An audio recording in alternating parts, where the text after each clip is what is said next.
Buenas tardes. Me toca a mí presentar una perspectiva sociocultural un poco. Una tiene que ver que en esta escuela habemos distintos grupos que presumimos de hacer psicología sociocultural, algunos le llaman histórico-cultural. La razón es que son más apegados o menos apegados a la vertiente rusa. Y en mi caso concreto, soy un enamorado de los rusos y de los franceses, así de que la sociología francesa inunda parte de esto. Desde esta perspectiva sociocultural, evidentemente interesa la formación del psicólogo, su acercamiento con la persona, y una dicotomía que desde hace mucho tiempo me hubieran hecho cachitos en esta escuela, entre la persona y el cuerpo enfermo. Son dos cuestiones diferentes.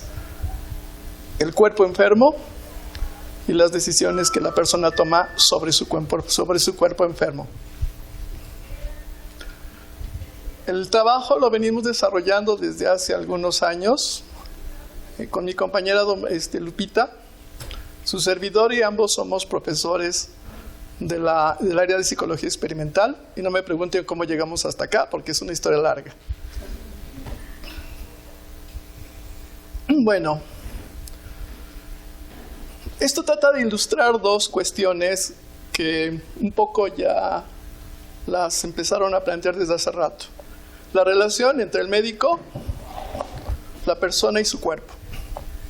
Y esta relación, desde un modelo biomédico, pues igualito que lo presentaron hace rato, nosotros también encontramos que al inicio del siglo XXI, en la Facultad de Medicina hay una reunión en la que participa el doctor Fernández Varela, director de acá, donde se pone a discutir justamente un concepto que aparece en la medicina conductual, que es la psicoinmunología. Algo así como la posibilidad de que la persona genere anticuerpos o genere un cierto estado que le permita defenderse de las enfermedades. Y justamente esa discusión en esa mesa de médicos llevó a que se empezara a cuestionar la formación de los médicos y se dieran cuenta que los médicos tienen pocas habilidades en esta relación entre el médico y la persona. Y la persona no existe, existen los casos de enfermedad. A partir de eso, en Estados Unidos también hay un gran movimiento de reformas sobre los currículums de la medicina. Y bueno, uno se pregunta, ¿y nosotros dónde nos quedamos? Y yo creo que lo único que uno puede descubrir es que nosotros nos quedamos con los intentos individuales o por tendencia o por tradición teórica de acercarnos a un problema que en otro momento es un problema institucional o un problema de política de salud. La relación entonces entre el psicólogo y lo que nosotros denominamos prácticas de cuidado o descuido sobre el cuerpo implica, pues, cómo rayos llegamos hasta acá a través de la persona. Desde la perspectiva sociocultural hay ciertas cosas en las cuales sí somos gracias, qué mal. Desde la perspectiva, híjole, ¿cómo se maneja? Desde la perspectiva sociocultural nosotros tenemos algo que sí nos une, es cómo visualizamos a la persona. Esta definición la pueden encontrar en algunos autores como Brunner, sobre todo Brunner y Yergin, desde el construccionismo social, en donde se asume que la persona tiene estas dos capacidades, la capacidad de reflexión y la capacidad de imaginar alternativas, y la capacidad de darle significado al pasado, alterar su presente y construir una perspectiva futura. Eso se refiere con alternativas. Desde esta perspectiva, entonces, nuestro foco de atención son las personas.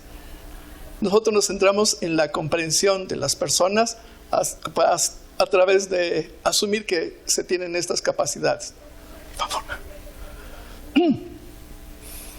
Desde esta perspectiva, entonces, nosotros podemos decir que los psicólogos, al centrarnos sobre las personas, lo hacemos a través, en muchos casos, una entrevista. Algunas veces la entrevista puede ser estructurada, otras veces puede ser inestructurada. Yo prefiero, o Lupita y yo preferimos hablar de cómo los psicólogos, al entrevistar a las personas, construimos narraciones. La palabra narración en las ciencias sociales y en la psicología tiene una cierta raigambre. Desde más o menos los 80 para acá, hay algo que se llama el giro lingüístico en la psicología, y a partir de ese giro lingüístico aparecen los relatos de las personas como partes relevantes del estudio del yo. El único problema que nosotros presentamos en el caso de Lupita y su servidor es que se asume que los psicólogos podemos hacer entrevistas.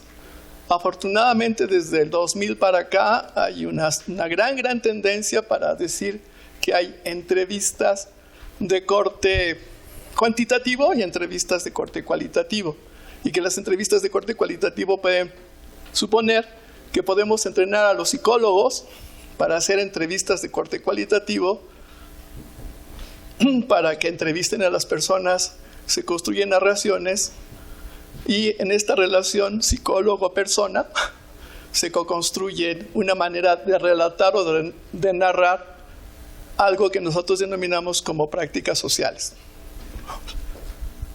Es decir, una narración, ese va a ser un problema para mí, para ustedes, porque evidentemente la narración es lenguaje, y en algunas tendencias el lenguaje y la conducta son separados.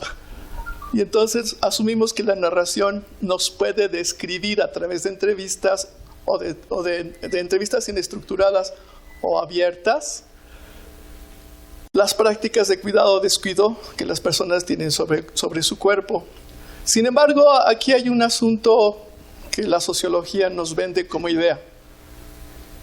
Las prácticas son o están integrados en el cuerpo de la sociedad y pasan a ser parte de las formas de pensar de las personas. En ese sentido, las prácticas, es decir, patrones de comportamiento con un cierto simbolismo sobre el cuerpo, son, en todo caso, también construidas no individualmente, sino socioculturalmente. La palabra socioculturalmente no tiene mucho sentido usarla, me gusta más bien asumir que hay ciertas formas de cuidado aceptadas o no aceptadas socialmente. Bueno, entonces si las narraciones nos pueden permitir acercarnos a las prácticas de cuidado o descuido sobre el cuerpo, para Lupita y para su servidor, el problema está aquí. Si somos sensibles o no a las señales de nuestro cuerpo. Nosotros todos tenemos un bello ejemplo de esa insensibilidad. En algunas ocasiones, cuando nos levantamos, podemos ver los puntitos rojos en nuestros ojos, en la parte blanca de nuestros ojos, no sé cómo se llama ahorita. Y entonces uno se pregunta, ¿y los puntitos rojos qué? Bueno, pues los jóvenes agarran las gotas, se las ponen y a volar. Pero para algunos no. Esos puntitos rojos quieren decir que esos microvasos sanguíneos están estallando y que la presión sanguínea está hasta arriba. Pero como no tenemos ese tipo de prácticas, los puntitos rojos pasan a ser los puntitos rojos y ya. Es decir, no tenemos cierto tipo de prácticas de cuidado y más bien tenemos muchas prácticas de descuido. Nuestras guajolotas en el desayuno forman parte de ese descuido, pero son muy ricas, ¿no? Y el atole también. Es decir, lo que interesa en términos individuales es que su estómago funcione.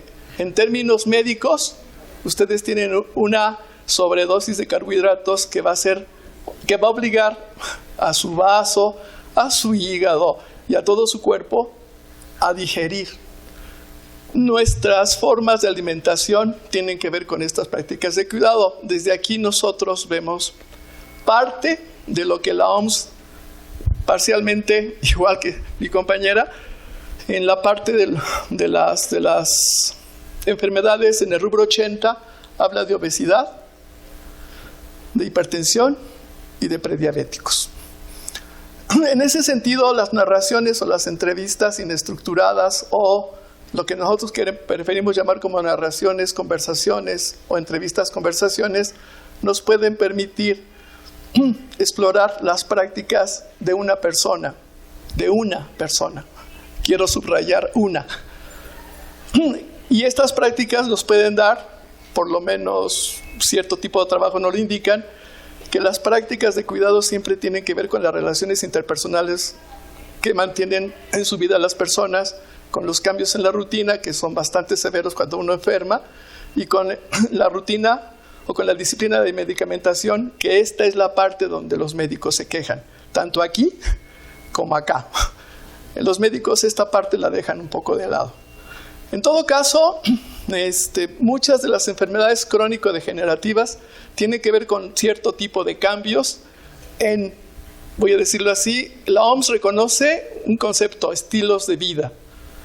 También los psicólogos reconocen otro concepto, calidad de vida.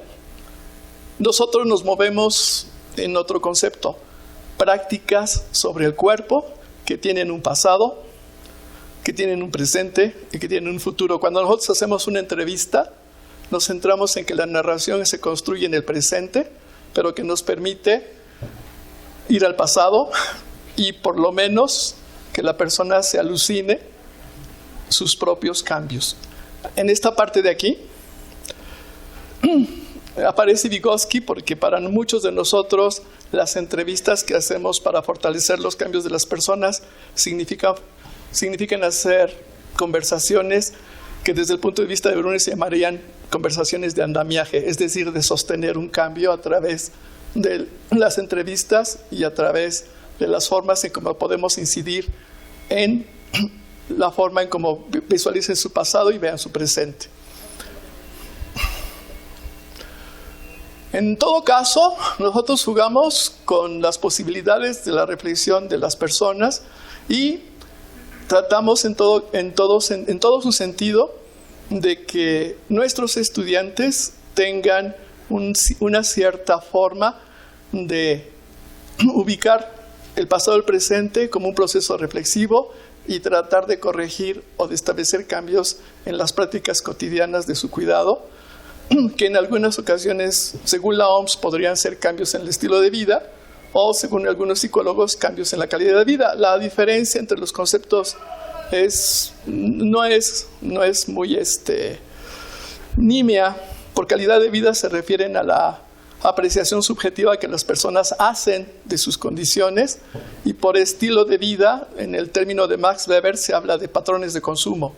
Yo prefiero Sin embargo, cuando hablamos de prácticas sociales, hablamos tanto de la forma como las personas evalúan su calidad, como de los patrones de consumo bajo los cuales ellos van construyendo sus prácticas de cuidado o de descuido.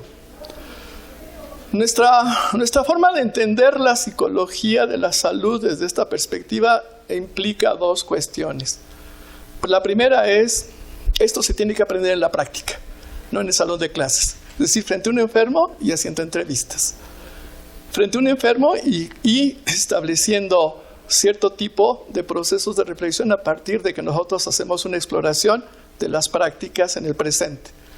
Esto no puede entenderse como un ejercicio en el aula, sino como un ejercicio de práctica que nosotros tenemos. Es la cuarta generación que pasa por nuestras manos en términos de que el programa de tercer y cuarto semestre está sentado sobre la forma en cómo ustedes o nuestros alumnos son entrenados en el proceso de entrevista abierta para incidir a través de las conversaciones con personas enfermas. Entonces, en nuestro programa, nosotros enviamos a nuestros estudiantes de tercer semestre, a hacer entrevistas con las personas enfermas.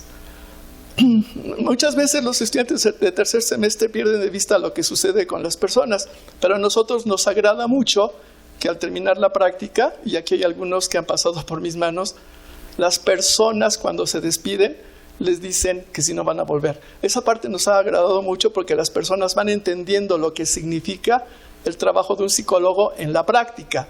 Entonces, cuando nosotros hablamos de psicología de la salud, hablamos de que esto tiene que ver con dos cuestiones: una práctica y una teorización.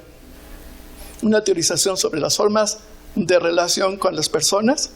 Es decir, ese viejo estudio de Talcott Parsons de los 50 sobre la relación médico-paciente, también vale la pena traerlo acá, porque es una de las áreas poco exploradas por los médicos, pero más conflictuados por la sociología médica, es decir, el análisis de la relación médico-paciente y de lo que ahí se va deconstruyendo o construyendo. Lo único que nosotros sí podemos decirles es que los psicólogos, con esto termino, lo que tratamos de hacer nosotros es que los psicólogos no contribuyan a que la persona se sienta enferma, sino justamente, como lo dijeron hace rato, a asumir que muchas de las enfermedades están fuera de la persona, no dentro de ella. Y las etiquetas que a veces los psicólogos ponemos contribuyen a que no tan solo a que la persona sea enferma, sino la hagamos sentir doblemente enferma.